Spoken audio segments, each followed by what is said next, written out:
And Robert, it is your show. Show Awesome. me what you got. Okay. Well, welcome to the table in the tavern. I'm going to be your host tonight. My name is Robert. With me tonight, I've got Patrick and David, and hopefully everybody remembers who we are. But just in case, I'm fairly new to the DMing scene. Only been doing it for about 6 years, and tonight's topic of choice is going to be online versus in-person sessions. Why don't we go ahead and give David and then Patrick a moment to reintroduce themselves, and then we can get started. Uh, hey, folks, my name is David. I, just as a refresher, I've been doing tabletop gaming and DMing for better part of 25, almost 30 years now. Various games, various environments. Yeah, that's about it for me. Okay, thank you very much. Patrick, go ahead. My name is Patrick, otherwise known as Leon Jenkins or Pat Man. Uh, Avid DM. Uh, love playing D&D as well. Love talking about comics and D&D. That's kind of my passion. Okay, great. So, as mentioned before, our topic for this evening is going to be D&D from the perspective of in-person sessions versus online. So I guess the first question needs to be, which do we prefer as DMs? Is it easier or better to run a session in person or online? And then we'll get into it from there. So, David, why don't you go ahead and give me your response to that real quick, and then we'll. All right.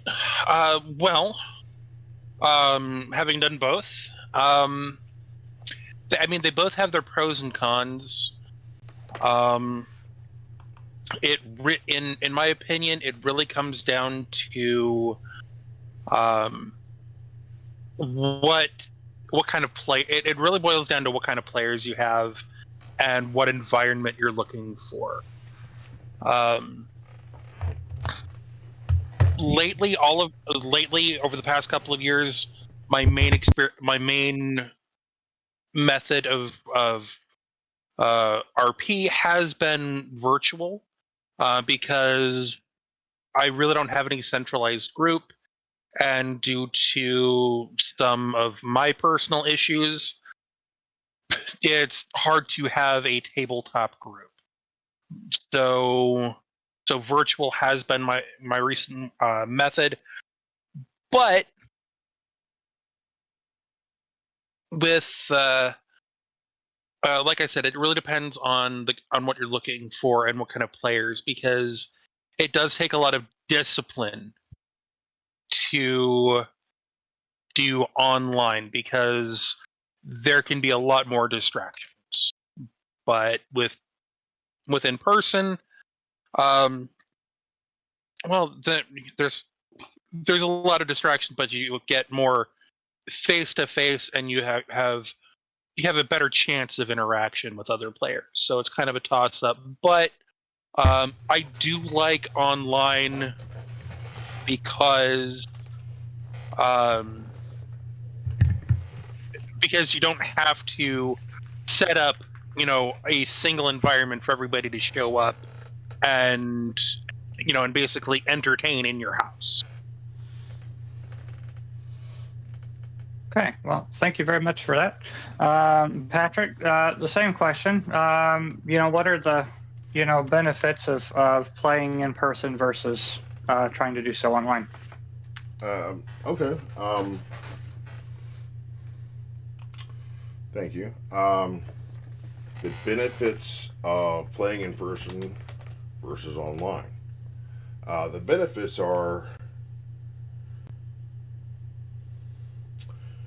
there's only so much I can perceive from you as a player or as a DM. from a virtual platform. I can only perceive what you allow me to hear and see. I may not be able to notice your nervous twitch with that pencil going, or whatever it is, those little ticks that tell me what you're thinking, or whatever. That personal relationship that you build with your friends in person versus being on a virtual tabletop. It's been one that I've ushered into in this last decade, as a lot of things in my life changed. I stopped playing D&D as much as I did, moved away from the people that I played with, found it difficult to find games to play in, ended up turning to playing on different platforms like MRPG, which was text-based adventuring. That was how much I loved playing TTRPGs. That I was willing to just sit there with my phone or my computer and just type out endless dialogue just to cut and paste and throw on there to keep the game going. And it made me a better DM as far as having preparations. I've relaxed too much. I've taken too much leniency, but that's another topic. But so it forces you to step up your game doing a virtual, I'd say, because you're relying on more of your battle maps than theater of mind. Sitting around a table and you're talking about things, and you got a couple figures on a map, and they're all painted, and you painted them 7 years ago, touched them up last week, keep them brushed off, and I bring them and I put them on the table. Well, in my game, to do that, well, I gotta find your token, not in a drawer, in a file, probably in a zip drive somewhere, put it in my computer, download it, bring it over there, drop it in, okay? And then bring it onto that particular map, bring that map in. Oh, I have to make the map, by the way. Put that on there too. And there's a lot more prep work that goes into it. And that's a big thing as far as the thing, because I paint my little stuff and or use books or whatever, and I've gone beyond that now, using different things like Ingarner, and I love doing all that stuff. I do it for hours and hours. It helps me kind of get into the mindset of what all's there as I'm building all this stuff. I don't know if that makes any sense, but yeah. But as far as the benefits and drawbacks, the big benefit, I'd say, is the kinship that you make with your friends. The drawbacks from it really comes down to scheduling and the technical aspect of it. And I find that bringing all those boards and bringing all those figures and bringing all that stuff over to someone's house, or having you bring all your stuff and me providing the snacks, me providing the entertainment, maybe we're watching a movie or whatever and we're doing some stuff, and now my home is invaded by my party for 5 or 6 hours for a 3 or 4 hour game. Not only my space, but the space of all of my life companions. My wife, my sister that I'm living with, my roommate, whoever it is that's there with me. Now they have to endure my party as well. I can't just go, close my door, I'm here. Okay? Just like I am right now. While you're in Ohio, David's in Washington or Oregon, and I'm in Oregon, Missouri. We're all in different parts of the world. And that's where the convenience is, when I can just, I don't have to drive over to your house. I just have to, oh yeah, I got a game tonight. Let me go Hey guys, what's up? So there you go. Okay. Hope that answers Awesome. your question. Thanks very much.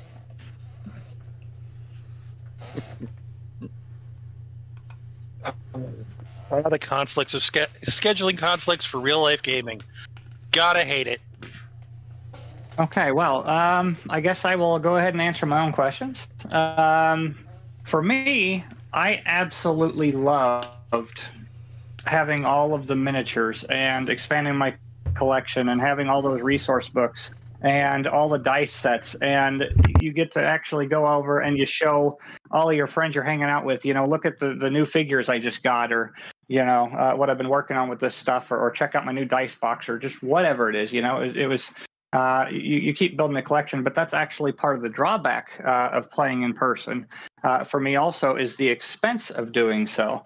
It is so much easier to go online and use Pinterest or some other image share site and download a token for whatever mob that you're going to throw at the party than it is to go and try to find and either put it on your own little disc. I know when I first got started, I was using pennies, nickels, dimes, quarters, and just writing 1 through 8 or whatever, on them to keep track of which one was which. And that worked okay, but as you get going, you really want to have that visualization there. And so that theater of the mind that you were talking about, really is a big deal.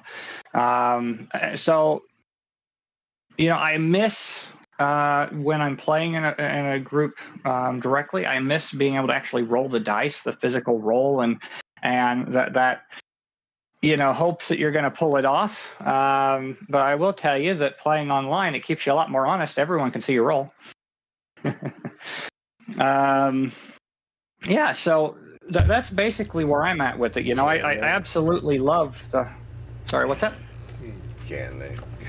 Oh, okay. Yeah, no, I absolutely love having all the physical pieces, but unfortunately, there comes the expense with that. There comes all the storage space that you need for that. I have hundreds of miniatures and dozens of resource books, and and when you're not the one hosting as the DM and you're going to someone else's home, there is a lot to carry in. So that was something that you had pointed out as well. I've got a backpack full of stuff, and then I've got a carry tote for the miniatures, and then I've got just another little tote that I keep the rest of the stuff in, so that I've got my my whatever the game mat is, and so on. But yeah, and then they're building the maps. It's so much faster doing that online as far as drawing something out, because they don't have to wait for everything to load. You can have pre-drawn everything and just say, okay, well, let's go to this next screen real quick. And it lets the flow go a lot faster. It helps with the immersion, I think, in a lot of ways. So yeah, that would be my response, I think, to that question. Do we want to continue any conversation on that topic, or do we want to move on to the next round of questions? Well, touching on your comment about packing all this stuff, I absolutely agree. I mean, when you're prepping for a game session to go to a friend's house, and it looks like you're packing for a weekend getaway to the tropics because you're carrying like a suitcase and a backpack, then that's a bit much. Because like you said, you have your books, your dice, your minis, your maps, your dice, your dice tower, your book, your DM notes, and all of that other stuff, and your binders and spell cards, and who knows what else, all of this stuff, just for 4 or 5 hour trip to hang out with your friends, give me a tablet with all of that stuff on PDF, maybe a bag of dice, and a virtual character sheet. And I'm happy. Right. And I've actually found that we've done a lot of hybrid sessions where we're using Roll20, we're using a projector system or something similar, and the DM is actually manipulating all of our pieces up on the board, while everybody else is actually still being able to physically roll the dice. You can choose to have, a tablet or a phone out that has your character sheets, or you can write it all out on paper.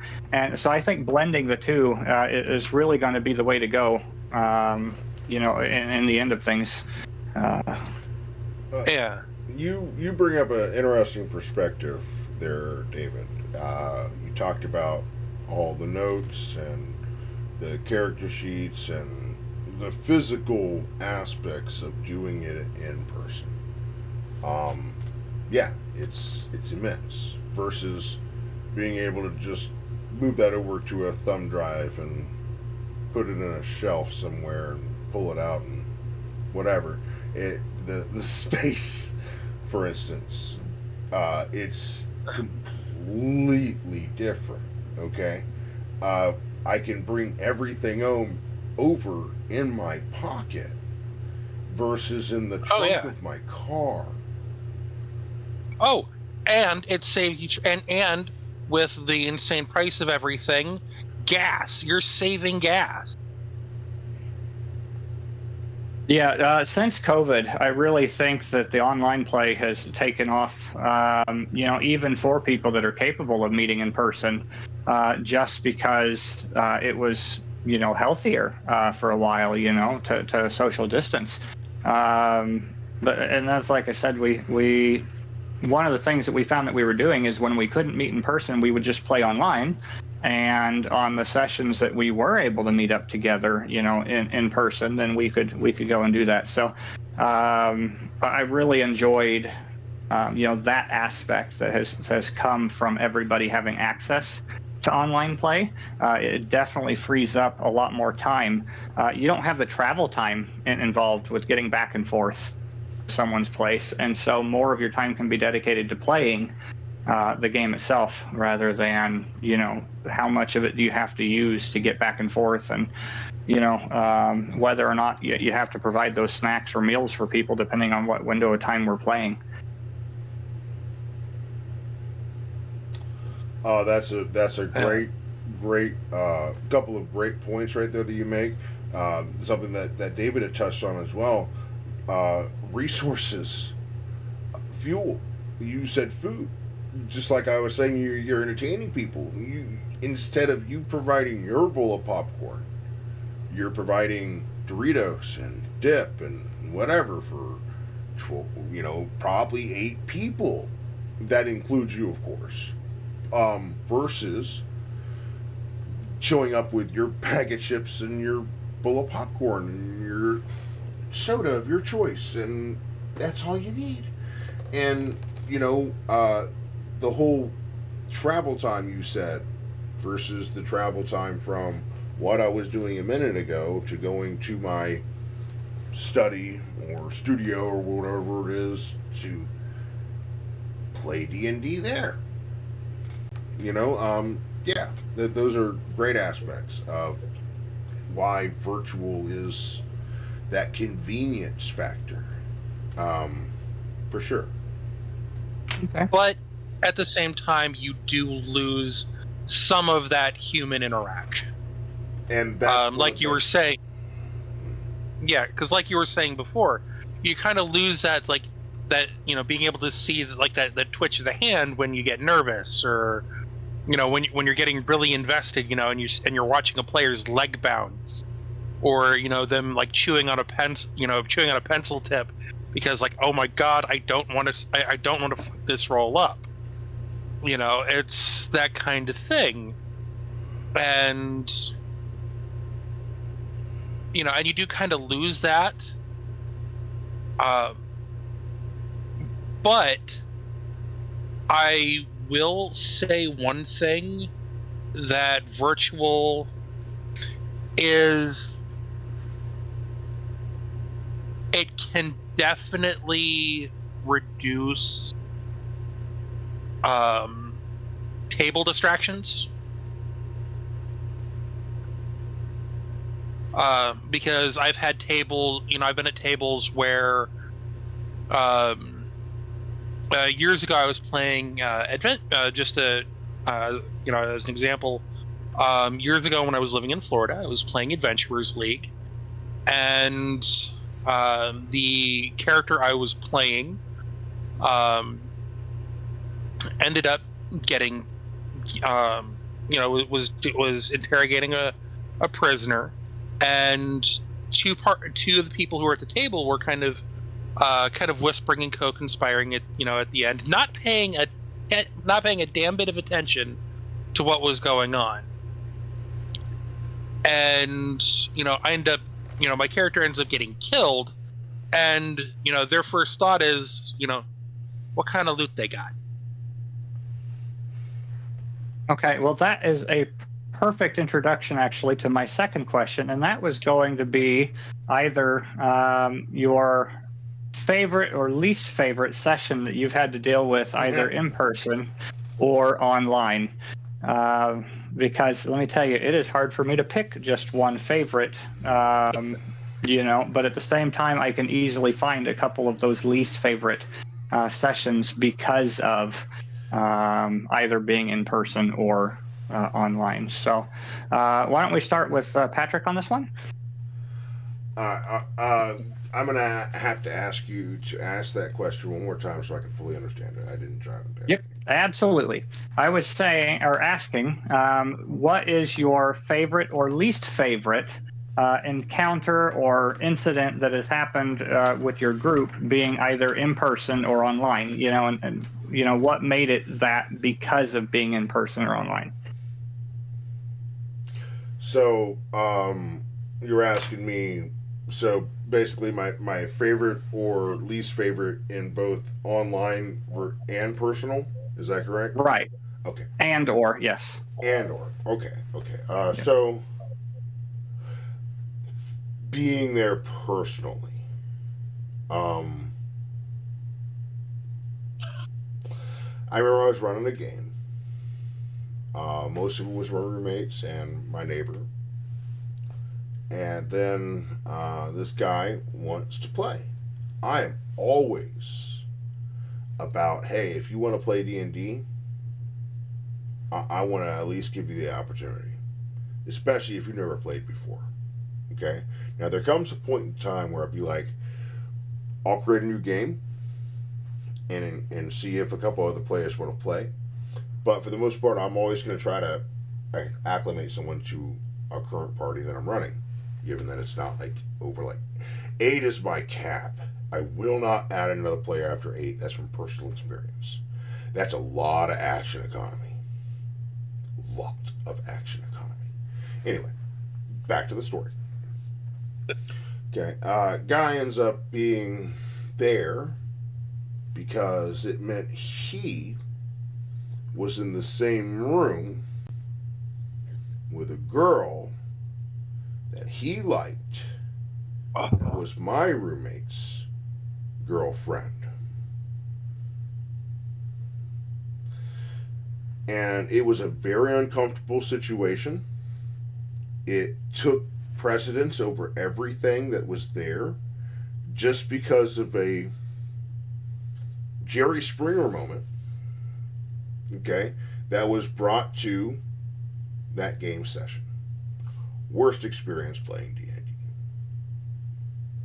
Best experience playing D&D, okay, whether virtual or physical. And I have 2 there.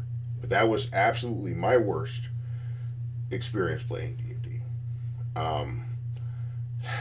I'll have to think about the worst virtual. But best experiences, it's a little harder.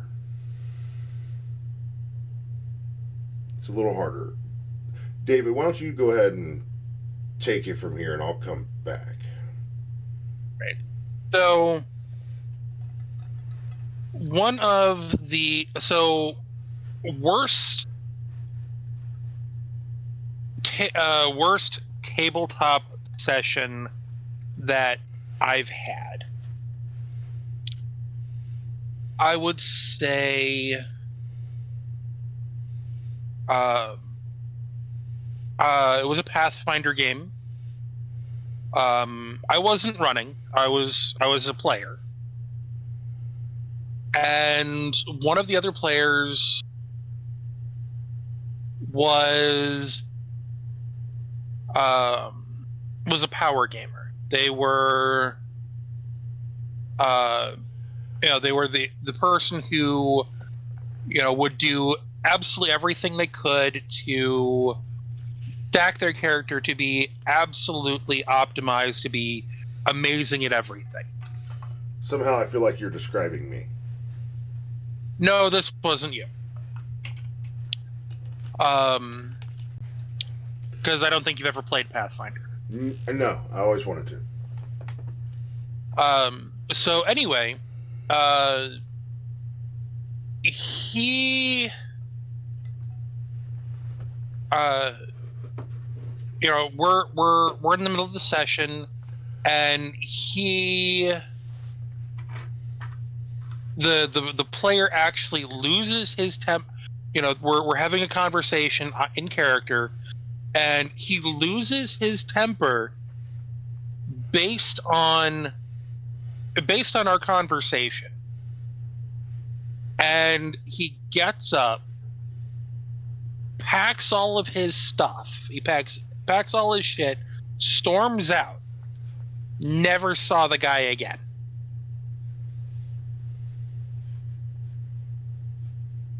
And then because of that, our DM was completely thrown off and derailed. And so that was the end of that campaign. The session ended after about an hour. And it's just it was just the fact that the guy took things way too personally. And, unfortunately, in a close environment, especially in a Florida summer, when it's hot and humid and gross outside and everybody is miserable, even with air conditioning and tempers, and somebody gets their temper raised, explosions happen. But with an RP with a tabletop situation, don't take it personally. That was kind of the worst experience for tabletop. The worst virtual session was I was in a World of Darkness play by post. It was all text-based RP, and I was in a session, and the storyteller just, something happened. My character gets teleported to another place in the scene, and they just forget about me for the rest of the whole thing. It's just like, hello, I'm still here. Oh, we'll get to you. And then I'm just sitting there, thumb up my ass for 4 hours. Yeah. But best situation.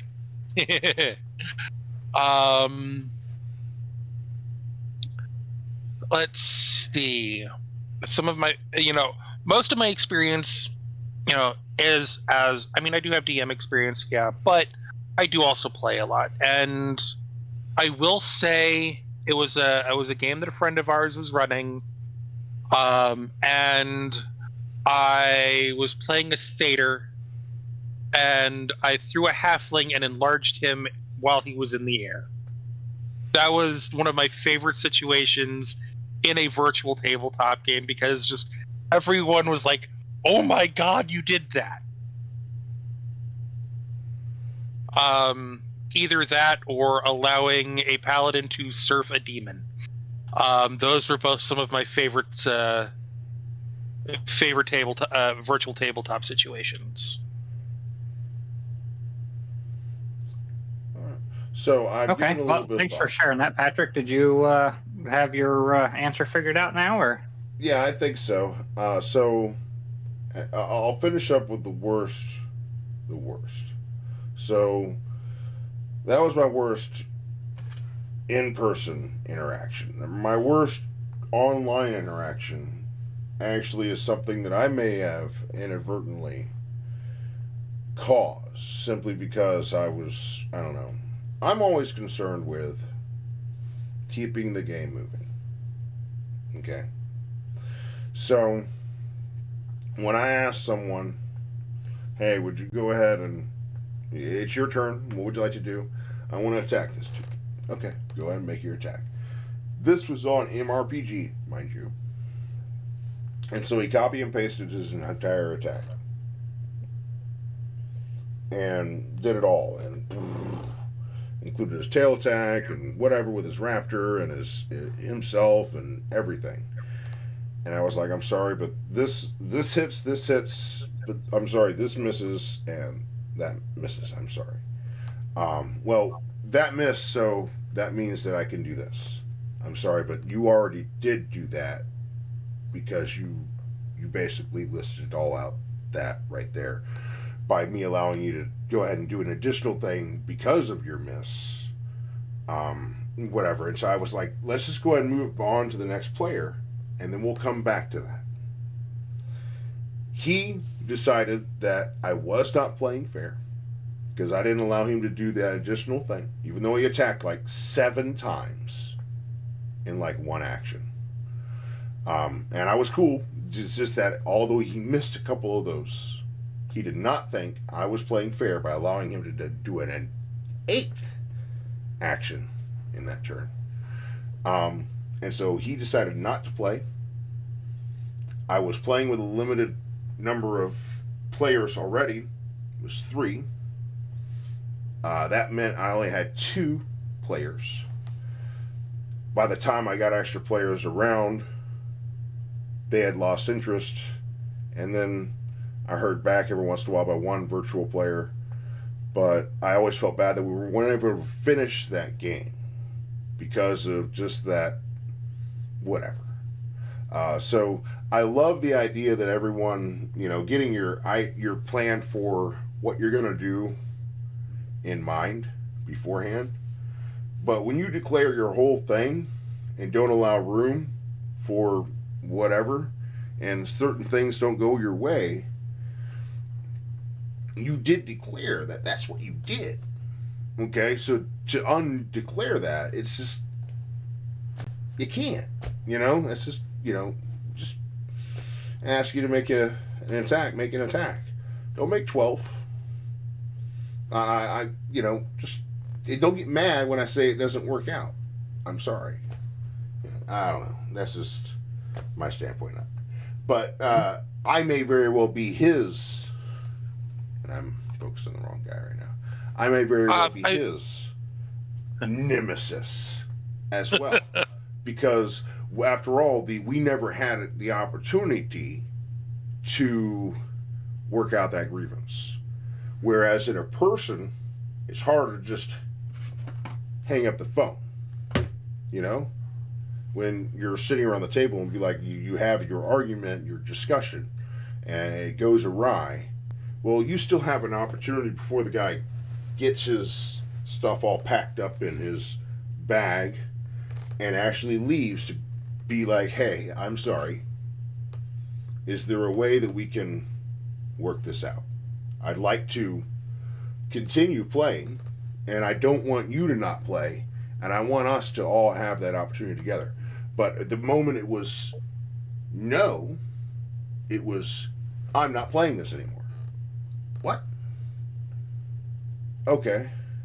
Well, that happened. And then the entire game was kaput, And it just, it irks me to this day.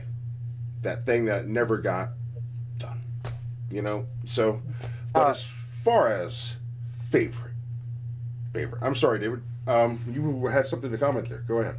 Yeah, no, you were actually making me think about the online as a DM. A bad situation I had was the the Waterdeep game that we had that I was running when Okay. When a particular player slaughtered a bunch of kobolds who weren't fighting back, and we got into that argument that his Tell me character about that. was evil. Yeah, you told me about that. Yeah. You were there. I don't remember Cobalt Slaughter. In the room with the dwarf and the kobold servants, he wanted to press gang the kobolds into working at the bar. They said no, so he killed them. You remember now? I tried to forget.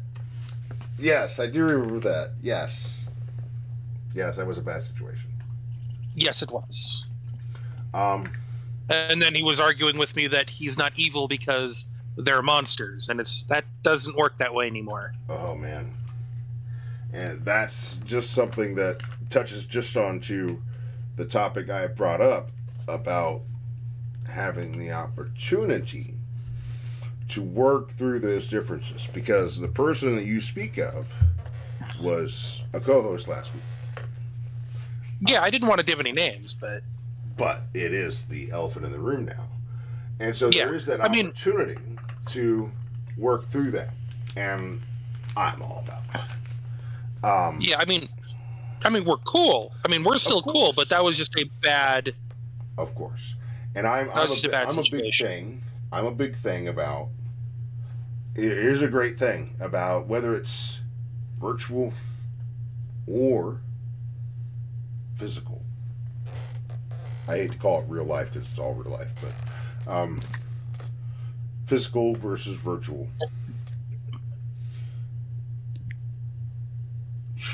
What do they say about a relationship with, like, your spouse? Don't go to bed angry. Don't go to bed angry. That's what's going to make it work out. Okay? Now, I'm not saying that your party is comparable to your life partner, but when you enter into this agreement to take part in this campaign, it may take a couple of months, maybe a couple of weeks, maybe a couple of years. You're entering into that agreement, that arrangement. And if you can't squash your beef between each other, it makes that experience less entertaining, because that is always looming in the background, even when you move on to the next game. Oh yeah, digital or physical, you have to have a good rapport with your players. Absolutely. And so I'd like to see that be resolved, so that will no longer be your worst experience ever. Man. Or at least online with one of them. But yeah, I think that's something. But anyway, best experience. Best experience, that is a hard question, because I've had a lot of great experiences. But I had this opportunity, and I'm sorry he's not here right now, Chris, because this was his game that he ran. I was playing as one of my favorite characters. I mentioned him last week, Oren.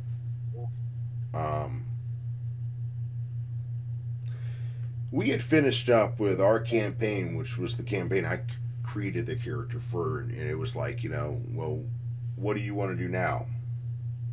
Okay, well, just so happened there was this chick that I had, had the hots for, this priestess with, really great charisma that I had saved. I hate the way I just said that. I saved this drow princess, this drow priestess, okay? But then they were once again swept up with this evil that I was trying to thwart. Well, I was successful in my mission, but knew that this princess, who I kind of love at first sight kind of deal, knew that she had been swept away with the enemy at the end of this game. at the end of this campaign, and it was something that kind of like, oh man, I think my character would have tried to go back after her, after rescuing the prince from the clutches of this evildoer, and I'm not going to get into the description exactly what all was going on, but so I put together a team, and I went down, and I got that girl out. Okay, and I got her out in dramatic fashion. But the great experience was this: I obtained somewhere along the road an item.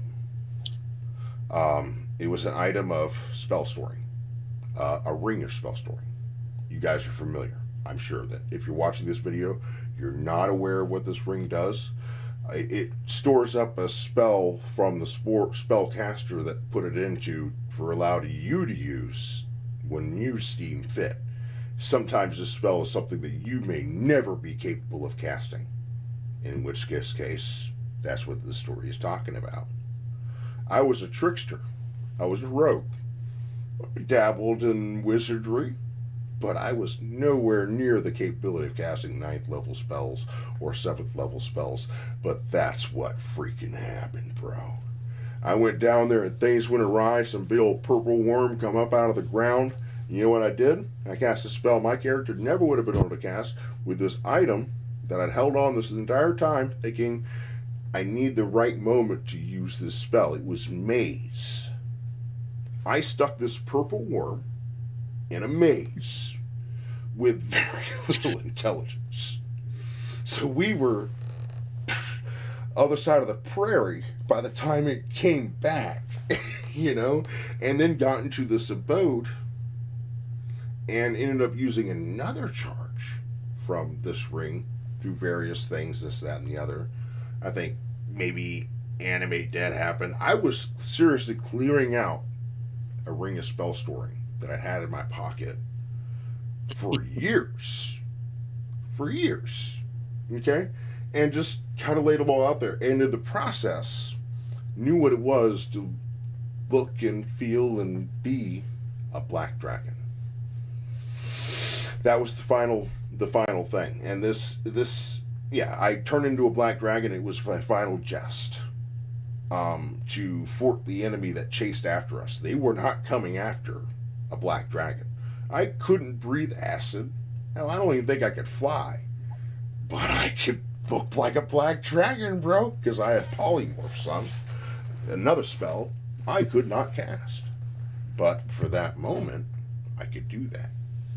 And in being allowed to just be able to do all that, it took several months to do whatever, but the climax of it, being able to use that item to do all those things, to actually put together this little A-team and go down and rescue this chick and basically give a climactic finish to a character that has such an epic journey in his own and give it such an epic ending. You know, with this item I picked up in some random dungeon a long time ago that just happened to be the key to everything. And that was cool. It was kind of like, you know, a movie. You know, that thing you get at the beginning of the journey that ends up being the thing you needed at the end. You know, it was cool, you know. And thanks to Chris for giving me that experience. That was online. That was an online experience. My favorite in person was the day I saved my entire party. This holds apex over any other experience I've ever had. I don't recall the DM. We had a lot of different guys that played at that time, and we were in a dungeon and we came across this item. It was a chest, and it had a mirror of life trapping under the lid. Everyone ended up, well, a few of us ended up getting trapped in there. And one of the party members smashed the mirror. I don't know if you guys know what a mirror of life trapping is, but it has like 11 chambers. Something goes in, it's basically in stasis. You can hear things, you can see things, whatever, but time doesn't pass for you. You never have to worry about eating or drinking or sleeping or anything like that. You're just there. You're there until the command word is used to release you, or someone breaks the glass. Well, there's 11 chambers. Or takes your spot. What's that? Or takes your spot. Or takes your spot.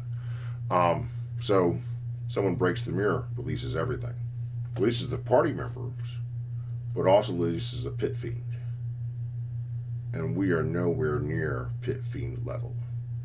And it kills everyone almost immediately. No, is that what happened? Is that what happened? Or David, you were there. Did it take someone's spot and come out? Or did someone smash it and it came out? Either way, I do remember that I was face to face with this pit fiend. And there was no way that I could possibly kill it. But I was just raging barbarian. And that's what barbarians do, is they rage and they hit stuff. And I attacked.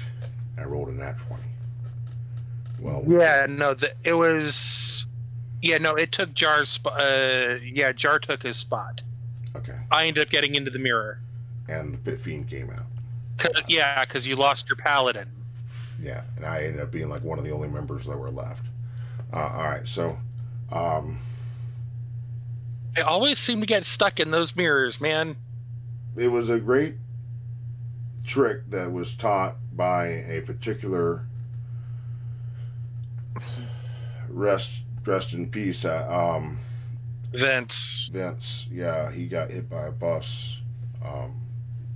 Long time ago. Yeah, but he played D&D, and he was an old school Gorgonard like most of us. He shared some things and shared that trap that happened to be the trap that was doing all this. Well, I rolled that natural 20, and we were playing a game in which they won confirmation. And so I rolled it again, and it was another natural 20. Well, I don't know if you know what that meant, but that meant instant death. It was a house rule that we were running at the time. Mm-hmm. So we confirmed, and I rolled another natural 20. I rolled 2 natural 20s in a row to confirm a natural 20, and ended up lopping the head of this pit fiend off. A foe I had no business fighting. Okay? This was from Impulse. Impulse always had the way to almost kill all of us, or kill all of us. Because man. They were so uneven, those matches. There was like no way we could do that. But somehow we did. And yeah, I saved the party by killing this pit fiend that I had no business fighting. Yeah, that happened. It was cool. It's a moment. Yeah, and then there was forever. I still tell stories of your Tarask defeat. That was cool. And that was very much a rule of cool. That was, but the rolling 2 nat 20s, that's something that doesn't happen very often. Right. Whereas and for it to happen at that particular moment, that was just made it a special thing. That was just me thinking way outside the box. Using the descriptions of the spells as they lay. So what we're discussing with the Tarask incident, this was, 22 years ago, when Patrick and I were living in Las Vegas together. Our DM, we were like level 11 or 12, and the DM kept throwing things at us that were way above our weight class that we kept taking out. And he got tired of us not having a challenge, so he throws the Tarask at us. As if it wasn't a challenge. As if everything he threw at us wasn't a challenge. Oh, it was a challenge. We just happened to survive, and that just didn't sit right with him. Right. It was, we would, minimal casualties, coming out with a couple of scratches, and it's just, and he would throw things at us way above our weight class, and then he decides, screw it, Tarask. And so Patrick, one of the characters that he's playing, is the sorcerer who had happened upon a Ring of Wishes. No, I didn't have the Ring of Wishes. Someone else had the Ring of Wishes, and they'd already. Oh, and they gave it to you. Yes, Jerome had already cast one wish, and he turned the Jurassic That's into a right. grape. Yeah. And then the grape got squished, and it turned back into. Or something happened with the Jurassic where it ended up. Yeah. turning. Yeah. The grape got squished. Yeah, the grape got squished, and it came back. Yeah. So he gave the ring to you. I said, "Can I see that for a second?" It had 2 wishes left when I had it. Mhm. It was a ring with 3. I had 2 when I got it, and I said, "I wish that the Jurassic was deathly allergic to me." And the DM was like, "Okay, it's deathly allergic to you." So then I walked out in front of the Jurassic and I said, "Eat me." It sniffed me, realized it was something it didn't want to eat, and was like, The only no. thing it didn't want to eat. But it didn't want to touch me either, because the DM was like, "I don't know, I don't know if I touch you, I'm deathly allergic to you. I'm not coming in contact with you whatsoever." So it didn't like slap me away or like that. It just stopped. So I was like, "Fine, okay. Well, I teleport without error into the stomach of the Jurassic. Eat me." You have no choice now. Sure, the caprice, or what is it called? I struggle with that. It's shell. It has an actual name. Carapace. Carapace. Capri Sun. The Capri Sun. The carapace. It's shell. Yeah, it reflects like things that you shoot at it, but it doesn't negate all kinds of spells, including like a conjuration spell. Why would it? So it doesn't say anything about that type of spell being affected by its Capri Sun. Just say shell. But so it worked. Jurassic dies. I was like, cool. And as I pick up my character sheet to do the proverbial, well, not proverbial, it was the ritualistic, that character's dead now, my DM stopped me and was like, "No, the gods see that your sacrifice was worthy." And so my character became a demigod. And that was the whole problem these guys have been dealing with for the last 15 years, is Necron being a demigod. A guy, by the way, Necron was one of those guys that just like, "What am I going to do today? Flip a coin. Let's see. Looks like I'm wearing purple." So Some men just want to watch the world burn. so he didn't care. He was like, "Fuck it." All right. So there's a little more context there. This also ended a life debt for him. Yes, what a crazy person entered into a life debt with a paladin that, when you describe him, sounds like Kal-El. His name was Cal, mind you, but they said that my DM, when I created him, and everything was randomly created, mind you. We used all the vital statistics all done with random generation, and all the stats were all done by dice, and Cal was just deemed to look like that guy right over there, Conan. He pretty much was fucking Conan. So he was just given like a +2 in this intimidation, just because of him being such a big physical brute. But yeah, he was Cal. He didn't need saving. He was just fine. So a life debt never being paid, but being paid to his son. And I've gone on with this for long enough. If you want to know what really happened, I have a recording of that somewhere, I think.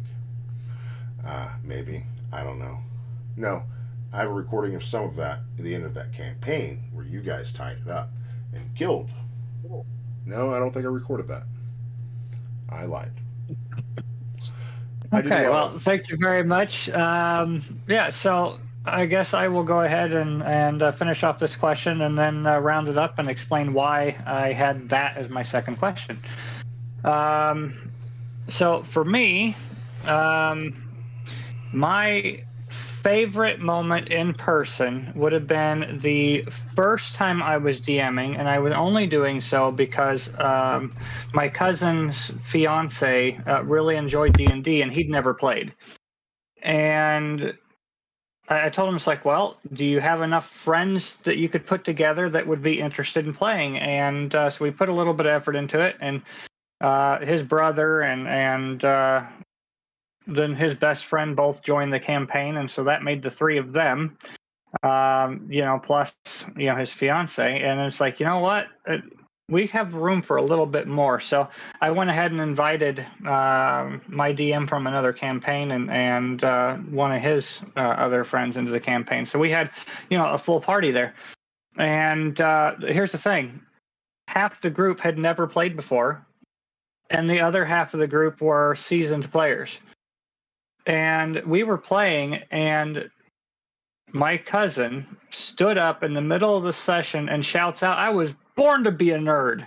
And it was just such a funny moment because, he was only there, to have time, with somebody else that for something he didn't really think he was interested in, but he just wanted to, to see why she was so interested in it. And for him to jump up, in the middle of the session and shout, "I was born to be a nerd," that was probably one of the coolest things I will have ever witnessed in my life, inside or outside of D&D. For the coolest thing for a virtual game, I would have to say it would have to be when I actually ran a game based on the Elder Scrolls universe. And we had one of our players in that group wasn't sure if he was interested in being a full-time player. And I made an NPC for the party to fill in a role that they didn't have, and I let her play that character.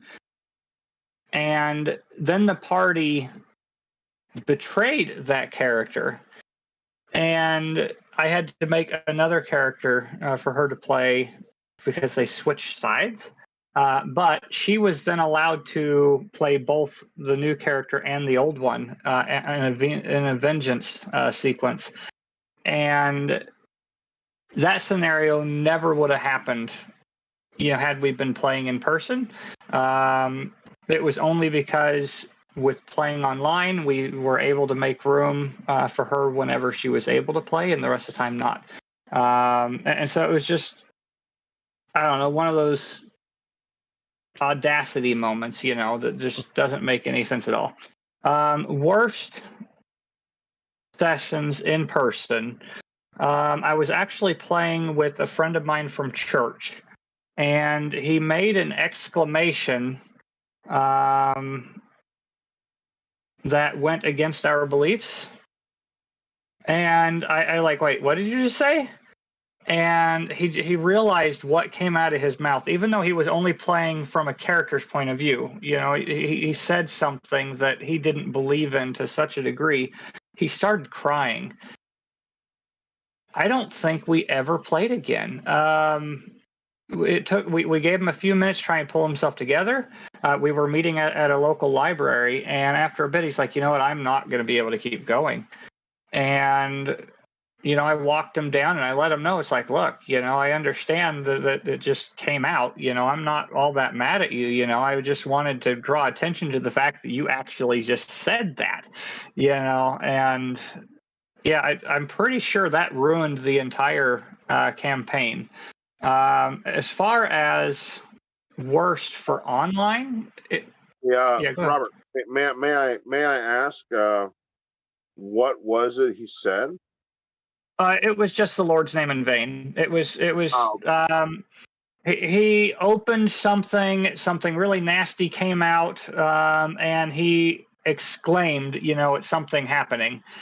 And it really was his character, but yet I was like, wait, what did you just say?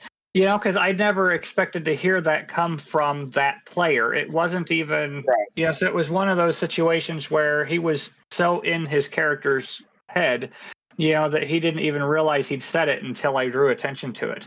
Right. And so I feel horrible because I completely ruined his experience, over pointing out something his character did that was outside of what his person would have done. But I don't think you should beat yourself up about that. Well, that was still the worst in-person session I think I've ever had, because I made someone cry. We were in a public place, and it does not feel good to invoke those kind of emotions for somebody. Yeah. The worst for me for online play actually was, we were playing through Roll20. It was a random group. I didn't know any of these people in any capacity. You just go on their forums, and the DM will put a schedule down, and you select to join if you can meet that schedule. And we played a couple of sessions. To be honest, he wasn't that great of a DM, but all of a sudden he never showed up. He scheduled it. All of the players were there. We were all waiting. We waited like half an hour, and he just never showed up. And so for me, the worst online is simply the fact that there is no real commitment to it, because he didn't really know us. It wasn't a big deal for him just to blow us off and just never show up in the first place. And so the reason I asked for the best and worst experiences when it comes to online or in person was trying to point out that most of them could have happened in either direction. And that,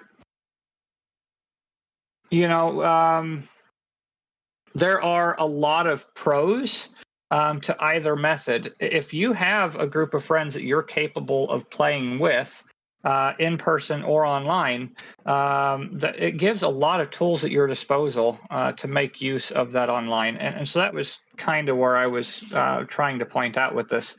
Just as advice for anyone that's potentially looking at running a group or being part of a group, and might have some conflicts with scheduling. They might have an issue with the finances. It might be, I was just trying to point out that overall it's pretty much the same experience. That most of our best moments could have happened in either situation, and the same goes for most of our negative experiences. And that kind of leads me then into my last question, and that would be, do either of you have any advice for someone who is wanting to get into either playing or DMing, on how they could find that group, so that they could, experience some of these positives, but then also be aware that some of these other things happen, and maybe avoid that negative experience because of having listened to our, experiences already. David, would you like to field this? Absolutely. One of the recommendations that I will give to find a group is one of the things is, if you have a local game store, hang out there, talk to people, look for, there's this great resource that Wizards of the Coast has called Adventurers League, where it's actual, where you're playing an actual, campaign and adventures on a weekly basis, and it's a great way to meet people, and you don't have to show up every single week, but it's basically league play, and it's a great way to, like I said, meet people, network, get an idea of who you mesh with, who you don't, which is a great way for in person to get a group together. Online, one of the resources is if you go to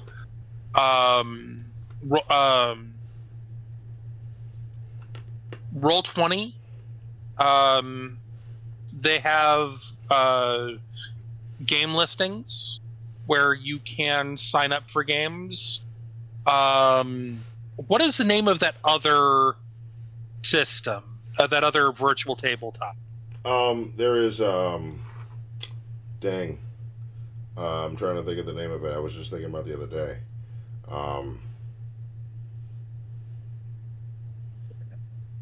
The something. Either way, there are a number of different online resources, but also one way that you can do if you're, especially if you're looking to get into like a game online. Okay, I myself am a member of many different Facebook groups. So I'm going to plug Facebook right here as a great media platform for meeting players that have your same interest. Okay, they're going to be playing the same things that you want to play. Great way for you to find friends that are playing online that may end up having games that you may have lasting relationships with, enduring through many years, rather than just playing a random game.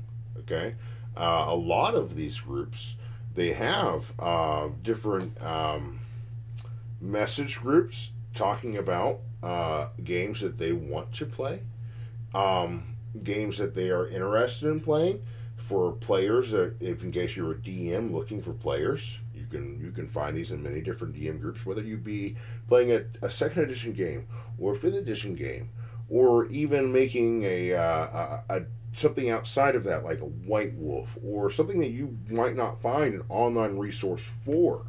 There are still groups out there dedicated to media and socializing with different players that and DMs that like to play very obscure games. So look to doing that, to finding the game that fits you best, as well as making enduring relationships with players that you may end up playing with for years to come.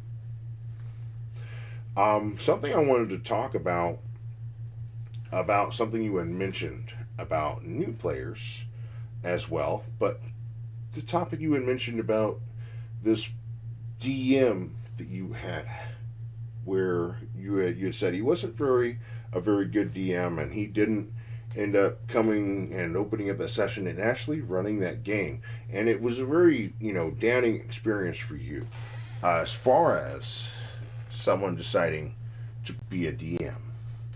Now, let's start with a little story. So this is a figurative story. A bunch of dudes get together. It's like 4 or 5 dudes end up getting together and like, dude, I'd love to play this game called D&D. I never played before, whatever. Okay, so everyone makes these epic characters, whatever, created from their favorite media sources, whether it be movies or comic books or whatever, and they use epic characters. But the one element they don't have is a DM. For a player to play, you need a DM. And sometimes you end up just deciding, hey, you know what? I'd like to be that guy for our players.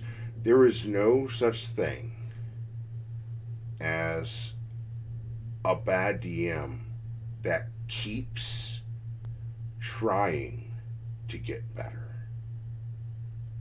Okay? So as long as you're attempting to get better, okay, learning from your mistakes, listening to your players, being a part of it. Now, that's really what makes a good DM in my eyes, okay? No one's going to just show up and be like, okay, I've read the book once, and let's make some characters and let's play, okay? There's going to be a lot of things that you haven't really, experienced yet. And something that we've talked about in our, little pre-session warm-ups before we actually play games, our little things that made us decide to do this podcast, is there's a big difference between player experience and character experience. Your character levels up every time you gain X amount of experience points or achieve a checkpoint. You gain your proficiencies. You gain new abilities, gain new feats, level up your ability scores. You know what? Yours as a player that stay the same. You don't adjust your constitution or your intelligence or your wisdom. You gain experience just by running that character, just by being exposed to what happened when I did this, okay? Or when I did that. And that's a whole new facet to it as well. So when you're starting a new game, or being a new player, or being a new DM, don't be discouraged. Don't be discouraged. Be willing to learn from that experience. Don't try to block it out. What made this bad situation, like we talked about throughout this session, come into being? How can I avoid that? Or if it comes to that, how can I troubleshoot it?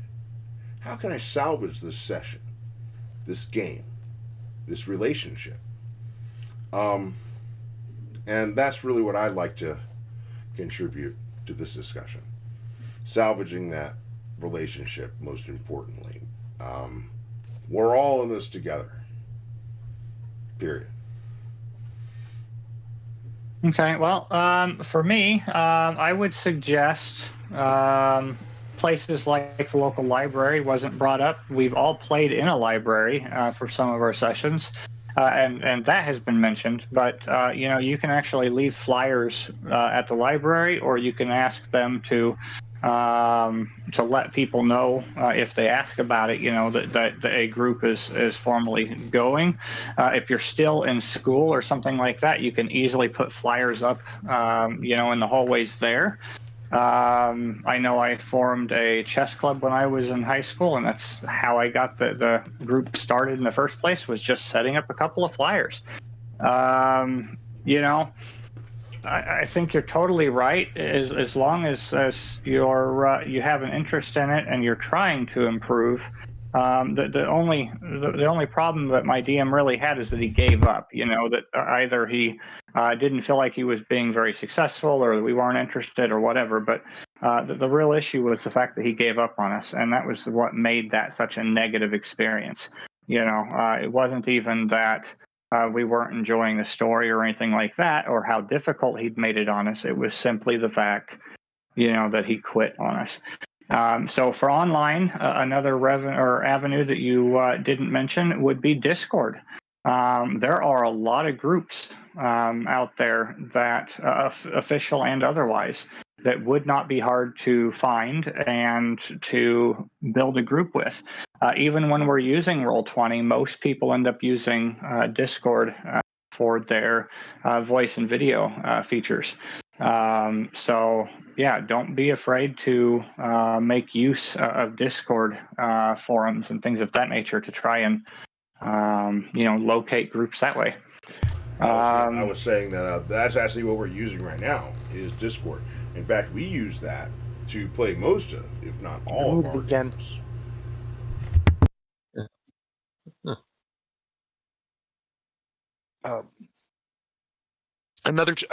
But to go off of your library, we've all played in a library. Yeah, I've even I've played in a Denny's at 2:00 in the morning with a group of people, while we're just slurping down coffee. So, but the other thing is, if you're looking to be involved, if you're looking to get into it, don't be afraid to be a nerd. If you have a player's handbook, and if you're at work and you're just sitting there thumbing through the player's handbook, you never know. You might stumble across another nerd who plays. Actually, it's a popular enough game. You are certainly going to run across somebody else who plays. It's just, it might surprise you who that turns out to be. People who actually play, and the groups to look into, people who've been in the military. They play a lot. Patrick, as an example, because when you're on and I've talked to other people, other vets who play. It's when you're on a deployment and you got nothing else to do. Yeah, you're gonna find ways to entertain yourself, especially when you're stuck in a barracks for 2 weeks or on an aircraft carrier. Other people, believe it or not, people who've been in prison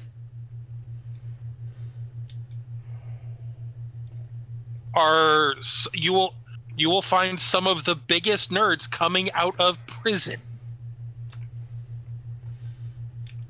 because they got nothing better to do than work out, read, and find ways to beat the boredom. And one of them is D&D.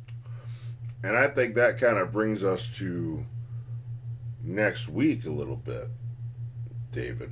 Yes, because next week I would like to talk about D&D and role-playing as therapy.